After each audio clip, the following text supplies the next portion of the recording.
अरे अरे अरे कमाल हो गया, अरे कमाल हो गया भैया। अरे भैया, अरे पूरा सिस्टम चल पड़ा।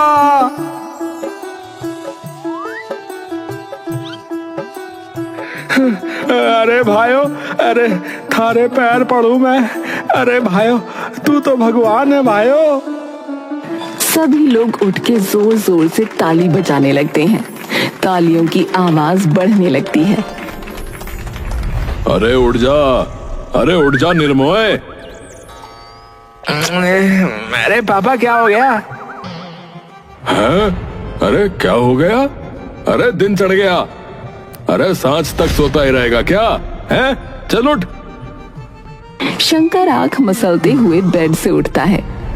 अरे नीचे आ जल्दी, दुकान खोलने का टाइम हो रहा है। प्रभु ये कहकर नीचे चल देता है। शंकर कुछ देर अंगड़ाई तोड़ता है और मुंह हाथ धोकर नीचे चला जाता है। चल फटाफट राई का तड़का मार के दाल छौंक दे। शंकर नीचे से एक पतीला निकालता है और गैस पर चढ़ा देता है। उसमें तेल डालकर राई उसके अंदर डाल देता है। अरे दाल थोड़ी कम डालियो, इतनी ना चल रही आजकल। हाँ, परसों कह रहे थे आलू गोभी नहीं चल रही, कल कह रहे थे पनीर नहीं चल रहा तो उसे कम कर दे, आज कह रहे हो दाल नहीं चल रही, तो चल क्या रहा है फिर? अरे अभी तो दुर्गति चल रही है, बस दुर्गति। हाँ, कल को दिमाग भी चल पड़ेगा मेरा। क्यों? क्यों है? तुझे पता नहीं है क्यों है? अरे बेटा, कोई और शौक ढूंढ ले, क्योंकि यो ढाबा तो अब थोड़े दिन का और रह गया बस। हाँ पापा, वैसे तो सुबह उठ के चिल्लाते रहो कि जल्दी उठ जल्दी उठ, हैं? अब खुद ही कह रहे हो बंद हो जाएगा। अरे तो क्या कहूं बेटा, हैं? क्या कहूं बता, इधर आ, देख बताता हूं। प्रभु सामने टंगी 4 पीढ़ियों की फोटो शंकर को दिखाता है। देख, यो है तेरा परदादा चमन पीला भोगराज, जिसने खाने में ऐसी चीजें डालना शुरू की कि पूरा गांव उनका दीवाना सा हो लिया। क्योंकि एक तो खाने में स्वाद बढ़िया और ऊपर से भोजन सबका स्वास्थ्य भी एकदम ठीक कर देता था। और बेटा, स्वास्थ्य, भोजन और स्वाद बड़ी मुश्किल से लोगों को एक साथ मिलता है बेटा, वरना तो तोरी घिया तो सभी बना रहे हैं अपने घर में। प्रभु अपनी उंगली शंकर के दादा की तरफ करता है, जिनकी बड़ी बड़ी मूंछें होती हैं। और यो है मेरे बाबूजी, यानी तेरे दादा चकोर चंदन भोगराज। जब सभी हमारे बड़े दादा के खाने को इतना मानने लगे ना, तो बाबूजी ने यह ढाबा खोला, भोगराज वैद्य ढाबा, जहां लोग खाना खाकर अपनी बीमारी का इलाज कराते थे बेटा।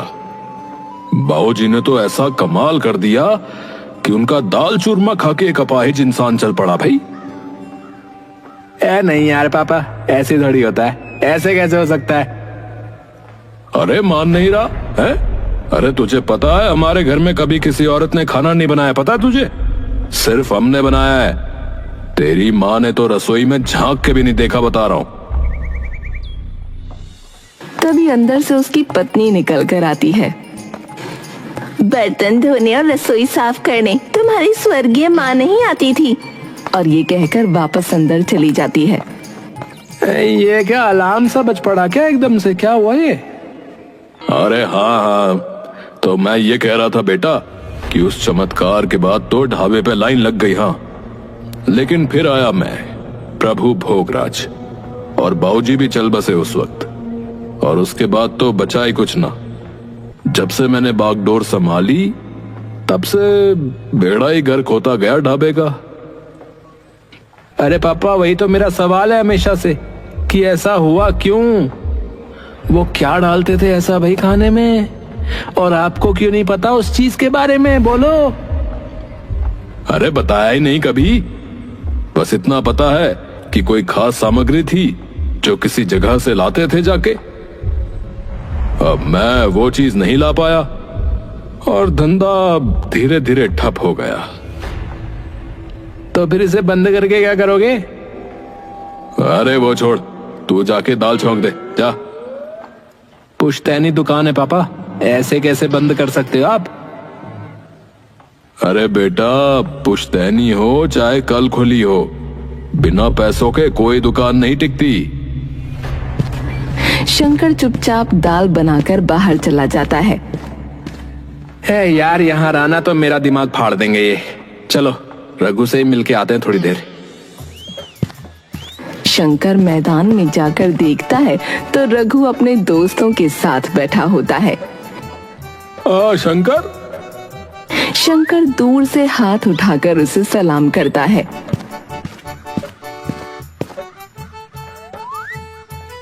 क्या हाल है भाई के? बस सब बढ़िया। आज इतनी सुबह यहाँ कैसे भाई? अरे बस वही रोज की महागाथा यार। क्या हुआ है? फिर कुछ दिक्कत आ गई क्या ढाबे में? अरे यार, रोज का एक ही ड्रामा यार है। आज ये कम कर दे, आज वो कम कर दे, और आज तो कहते हैं कि कुछ और ढूंढ ले भाई। अरे जब खून में खाना बनाना है तो क्यों कुछ ढूंढूं है? तभी रघु का एक दोस्त शंकर से कुछ पूछने लगता है। भाई शंकर, तुम्हारा खाना बनाना तुम्हारे खून में था है? मतलब? अरे पूरे गांव को पता है कि तुम्हारा ढाबा तभी तक चला जब तक तेरे दादा थे। तुझसे मतलब? और तुझसे बात की क्या? अरे सच ही बोल रहा हूं, मेरे पापा ने खूब कहानियां सुनाई है तेरे खानदान की। एक अच्छा भला चलता ढाबा तुमसे नहीं संभाला गया और अब मेरे पे चौड़ा होके दिखा रहा है। ढाबा चले ना चले, तेरी टांगे तोड़ के तुझे चलने के लायक नहीं छोड़ूंगा, बता रहा हूँ। हाँ। एकदम से सात्विक शंकर की ओर गुस्से से देखता है और शंकर भी उठकर सात्विक का कॉलर पकड़ लेता है। तभी रघु और आमिर मिलकर दोनों को छुड़ाते हैं। अरे दिमाग खराब है तुम दोनों का है? फालतू की बात पर लड़ रहे हो? शंकर, तू घर जा, चल मैं आता हूँ थोड़ी देर में तेरे पास। शंकर वहां से गुस्से में निकल जाता है और जाकर चाय की टपरी पर बैठ जाता है। एक चाय कर देना भाई। जी भैया जी, अभी करता हूँ। ठीक है। शंकर उधर बैठा इंतजार कर रहा होता है कि तभी वहाँ एक गरीब सी माँ अपने बीमार बच्चे को लेकर उसके पास आती है। उसका बच्चा उसकी गोद में इस तरह से पड़ा होता है जैसे कोई शव हो। उसका चेहरा एकदम पीला पड़ चुका था। अरे बेटा, कुछ खाने को दे दे, अल्लाह तुझे खूब रहमत बख्शेगा। मेरे बच्चे ने 2 दिन से कुछ नहीं खाया है, दे दे बेटा। शंकर उसके बच्चे को देखकर डर से कांप जाता है। अरे भाई, एक गिलास पानी और कुछ मठरी नमकीन वगैरह देना। चाय वाला पानी और कुछ मट्ठी लेकर आता है और शंकर को दे देता है। अबे सबसे पहले तो पानी पिला से, मुंह पीला पड़ चुका है, मर जाएगा ये। गरीब माँ हंसने लगती है। क्या हुआ, हंस क्यों रही हो? मर जाएगा बेटा, इसका इंतकाल तो उसी दिन हो गया था जब ये गरीब के घर में पैदा हुआ। ऐसा क्यों कह रही हो? क्यों कह रही हूँ? जिस बच्चे को एक निवाला भी खाए 2 दिन हो गए हों, उसे और क्या कहूँ। एक निवाले के लिए 2 दिन भटकना पड़ा, तब जाकर मिला। तो क्या करें ऐसी जिंदगी का। लोग कहते हैं कुछ काम कर लिया करो, पर काम क्या करें बेटा। बचपन से तो इस सड़क की मिट्टी खाकर बड़े हुए हैं। काम की तो कोई तालीम नहीं मिली, ना ही मौका। अब बताओ, ऐसे एक नहीं कई माँ बेटे घूम रहे हैं मेरे जैसे यहाँ। इसकी तो अभी सांसें चल रही हैं, पर जल्द ही ये कूचों के खोखले अंधेरे में ही मर जाएगा, क्योंकि अस्पताल कौन भर्ती करेगा। सरकारी अस्पताल ले जाओ तो हमसे पहले 100 लोग लाइन में मिलेंगे। किसी का डॉक्टर फूफा, किसी की नर्स मौसी, किसी का बाप कंपाउंडर, और इन सब की पहचान में दबा कौन? गरीब। और सही भी है, गरीब को तो भगवान ने भी नहीं अपनाया, तो डॉक्टर क्या अपनाएगा। अब मान लो ये दुनिया में आ भी गया तो पालेगा कौन। हमें इसकी खांसी, जुकाम, इसका तपता बदन किसके पास ले जाएं? हम बस अपनी छाया ही दे सकते हैं ठंडक के लिए, क्योंकि ठंडा पानी, ठंडी दवा, ठंडी छांव, ये सब तो नसीब वालों को मिलती हैं। लोग कहते हैं बच्चों को पढ़ाओ, मैं कहती हूँ पहले जिंदा तो रख लें, पढ़ाई तो बाद में भी हो सकती है। ऐसे तपते हुए बदन से तो अच्छा है ठंडा शरीर बेटा, क्योंकि इस दुनिया में जीने का हक सिर्फ पैसा देता है। ये सब सुनकर शंकर एकदम से जम सा गया था। वो औरत अपने बच्चे को पानी पिलाकर और मठरी लेकर वापस चली जाती है। शंकर चुपचाप वहां से पैसे देकर निकल जाता है।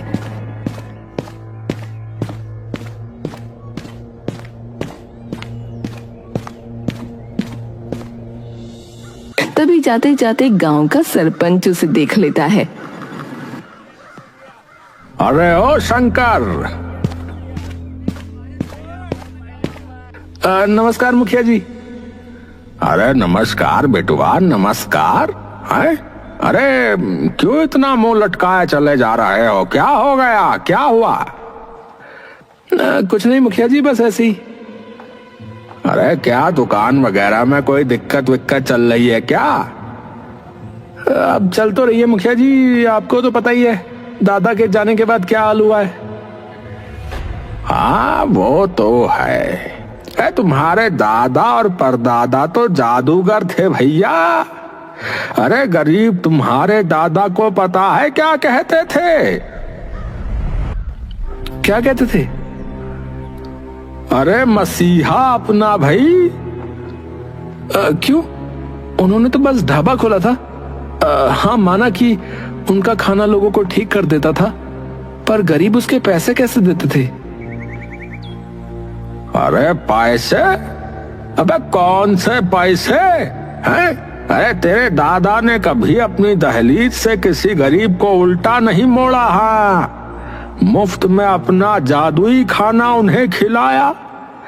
तेरे परदादा ने भले ही खूब सेवा करी गरीबों की, पर जब तेरे दादा थे ना, तो लोग कहते थे कि उन्होंने गांव के किसी गरीब को भूखा नहीं सोने दिया।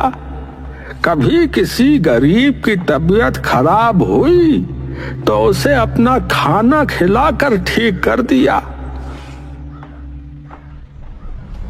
शंकर अचंभित रह जाता है ये सारी बातें सुनकर। ठीक है मुखिया जी, अब चलता हूँ, दुकान में और भी काम है। शंकर ये कहकर वहां से चल देता है। पूरे रास्ते उसके दिमाग में सिर्फ ये सारी आवाजें गूंजती रहती हैं। शंकर घर आता है। उसे देखकर उसके पापा उस पर चिल्लाने लगते हैं। अरे कहाँ मर जाता है? हैं? टिकता नहीं घर पे? जा जाकर आलू गोभी में तड़का मार, और हाँ, करछी अपने दादा वाली इस्तेमाल करियो। अरे आपको कितनी बार बोला है कि करछी पुरानी है, थोड़ी देर में ही गर्म हो जाती है। अरे तो कपड़ा ले लिया कर, हैं? तेरे परदादा और दादा ने उसी से खाना बनाया था हर बार। हाँ, आपने भी तो उसी से बनाया था। शंकर आलू गोभी में छौंक लगा देता है। शंकर ढाबे का सारा काम निपटाकर अपने कमरे में चला जाता है। शंकर इन सभी बातों से परेशान होकर अपना सिर तकिए से ढक लेता है। रात हो जाती है और शंकर ने अब तक एक निवाला भी नहीं खाया होता। जब भूख बर्दाश्त के बाहर हो जाती है तो शंकर परेशान होकर रसोई में जाता है और छोटी सी कढ़ाई निकालकर गैस पर चढ़ाता है। उसमें तेल और कुछ सब्जियां डाल देता है। तभी उसकी नजर अपनी पुश्तैनी करछी पर पड़ती है। आज इसे ही चला के देखूं, क्या बवाल है ये। शंकर करछी उठाकर उससे सभी चीजें मिलाने लगता है। तभी काम करते करते उसके दिमाग में फिर से वही बातें चलने लगती हैं। तभी एकदम से शंकर को एक आवाज आती है। लल्ला, ओ लल्ला। शंकर एकदम से डर कर पीछे हो जाता है और इधर उधर देखने लगता है। कौन है? कौन है? नीचे देख लल्ला, नीचे। शंकर नीचे देखता है तो उसे दिखता है कि करछी अपने आप कढ़ाई में खड़ी हो रखी है। घूर क्या रहा है लल्ला, मैं ही बोल रही हूँ। पर तुम बोल कैसे रही हो? है कोई वजह, वो तुझे पता लग जाएगी। क्या ये क्या है? क्या है ये सब? ये सब हमेशा से था, बस तेरे बाप को ही ना दिखा। अरे पर ये हो कैसे रहा है? मैं सपने में हूँ क्या? शंकर अपने आप को जोर जोर से चांटे मारने लगता है। लल्ला पगला गया है क्या?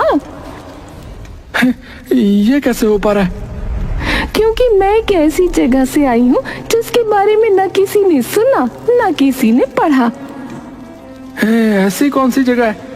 और क्या आप पापा से भी बातें करती हो क्या यूं ही? लल्ला, अगर तेरे पापा से बात कर सकती तो आज ये ढाबा बंद कराने की नौबत ना आई होती। है? मतलब? तुझे ये पता है क्या कि तेरे दादा परदादा अपने खाने में ऐसा क्या डालते थे जिससे बीमार से बीमार इंसान भी ठीक हो जाता था? नहीं पता। क्या था वो? सप्तधारा रस। सप्तधारा रस? पर ये लेके कहां से आते थे? नीरमंडल से। ये क्या है और कहाँ है? कहाँ है ये तो नहीं बता सकती। ये जवाब तो तुम्हें अपने परदादा की किताबों में ही मिलेगा लल्ला, जहाँ उन्होंने अपने सभी खाने की सामग्री लिख कर रखी थी।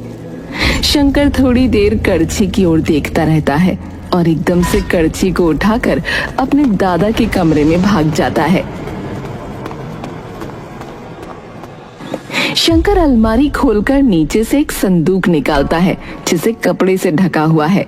शंकर वो संदूक खोलकर उसके अंदर से अपने परदादा की खाने की सामग्री वाली किताब निकालता है जिसका नाम है मेरी रसोई। शंकर उस किताब को खोलकर उसके सारे पन्ने पलटने लगता है। कमल ककड़ी के बेल, जल भिंडी, जल मूली, वारुणी फली, नीलकंद, ये क्या है? क्या हुआ लल्ला? अरे मैं ये सोच रहा हूँ कि ऐसी कोई भी चीज हमारे पूरे खानदान में कभी नहीं बनी। मैं ना ये लिख कर दे सकता हूँ। दादाजी ने कभी ऐसी किसी चीज का कोई जिक्र भी नहीं किया। तो सोचो फिर क्यों उन्होंने ये सब लिखा है? क्या पता तुम्हें तुम्हारा जवाब मिल जाए। शंकर सारे पन्ने पलटता है, तभी आखिरी पन्ने पर उसे कुछ कमल के पत्ते बने दिखते हैं जिनके बीच में एक बड़ा सा कमल का फूल होता है और अंत में कुछ लिखा होता है। ये क्या लिखा है?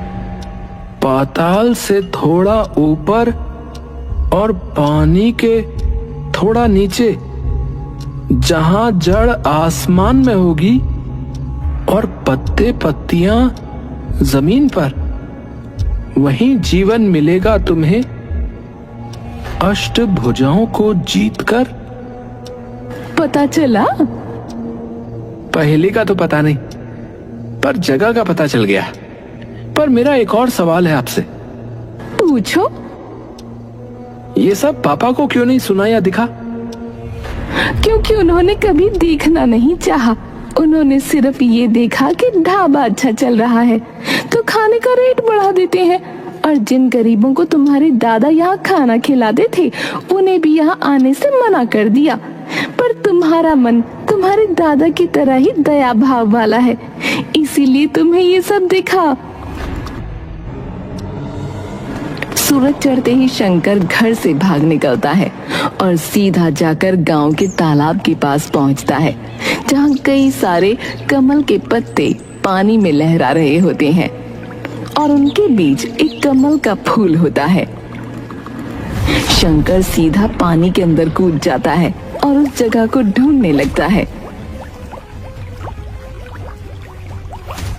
हर थोड़ी देर में शंकर पानी के ऊपर आकर एक गहरी सांस भरता और फिर नीचे चला जाता। पर जैसे ही वो और गहराई में जाता है, उसे पानी में एक रोशनी की किरण चमकती दिखती है। तभी उसे वो पहेली याद आती है जो उसके दादाजी की किताब में लिखी थी।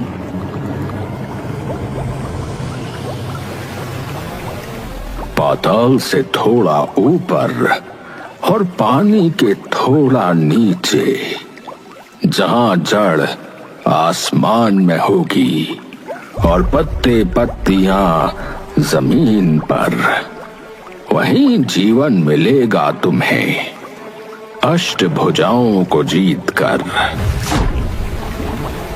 शंकर उस किरण की ओर बढ़ता है और जैसे जैसे वो किरण की ओर बढ़ता जाता है, रोशनी उतनी गहरी होती जाती है। जैसे ही वो उस रोशनी के अंदर जाता है, वो एकदम से किसी और दुनिया में पहुंच जाता है। चारों तरफ सिर्फ हरियाली, औषधियां और सब्जियों की महक से उसका मन प्रफुल्लित हो उठता है।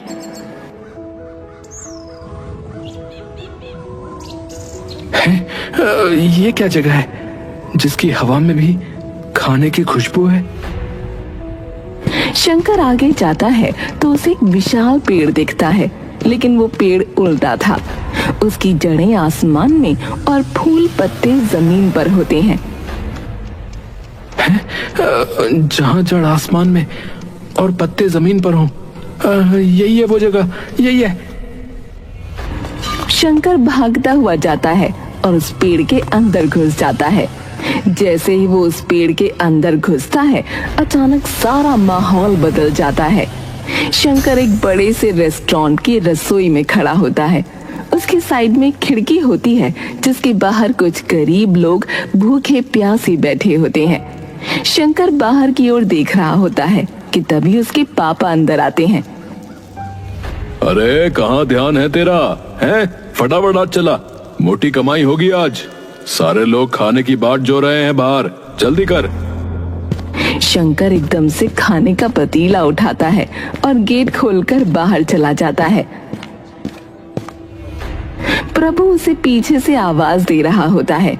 शंकर जाकर उनमें वो सारा खाना चुपचाप बांट देता है। तभी एकदम से सारा माहौल फिर से बदल जाता है और शंकर देखता है कि सामने एक बड़ा सा ऑक्टोपस होता है जिसके सभी हाथों में रसोई का कोई ना कोई सामान होता है। परीक्षा में तुम पास हो गए बच्चे। शंकर थोड़ी देर के लिए चौंक जाता है। जब कड़छी बात कर सकती है तो ये क्यों नहीं? यहाँ क्यों आए बच्चे? मैंने सुना था कि मेरे दादा और मेरे परदादा आपसे कोई चीज लेकर जाते थे जिससे कोई भी इंसान चाहे कितना भी बीमार हो एकदम ठीक हो जाता था।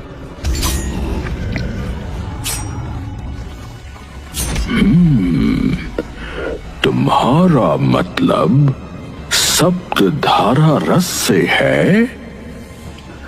हाँ हाँ, वही। उससे पहले मेरे एक सवाल का जवाब देना होगा तुम्हें। जी पूछिए। क्यों लेकर जाना चाहते हो ये रस? शंकर एक गहरी सांस भरता है। अपनी शांति के लिए। कल ना मैं ठीक से सो पाया, ना ही ठीक से कुछ खा पाया। मन में सिर्फ एक सवाल की, जिनके सिर पे कोई छत नहीं, क्या उन्हें आज रात कुछ खाने को मिला होगा? जिनके बच्चों के शरीर दोपहर में तप रहे थे, क्या उन्हें कोई दवा मिली होगी? या उनका शरीर एकदम ठंडा पड़ गया होगा? बस इसीलिए चाहिए, ताकि रात को वो भी और मैं भी चैन से सो पाऊं।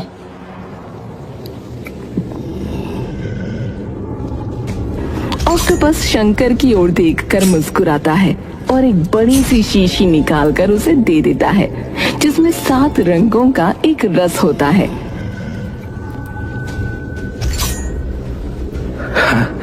अरे ये कितना सुंदर है, पर इसमें ऐसा क्या है? जिसने ये जगह स्थापित की उसी ने इसे बनाया था। पौराणिक कथाओं में तो ये कहा जाता है कि ये उन्हीं तत्वों से बना है जिससे संजीवनी बूटी बनी थी। शंकर, तुम्हारा मन साफ है और वो जो रोशनी तुमने तालाब में देखी थी वो बस कुछ ही सच्चे संवेदनशील लोग देख पाते हैं, जिन्हें दूसरों का दर्द अपना लगता हो।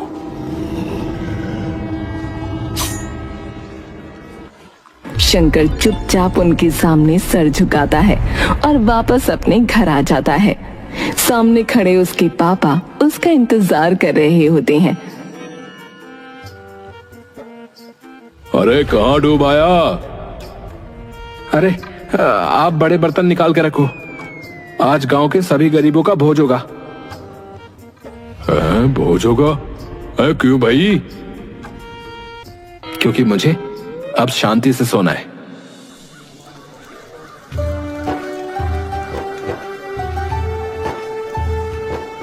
इसके बाद शंकर सबसे पहले उसी बूढ़ी माई के बच्चे को जादुई खाना खिलाता है, जिससे वो एकदम स्वस्थ हो जाता है। आखिरकार बरसों बाद इस जादुई ढाबे में मसीहा लौट आया।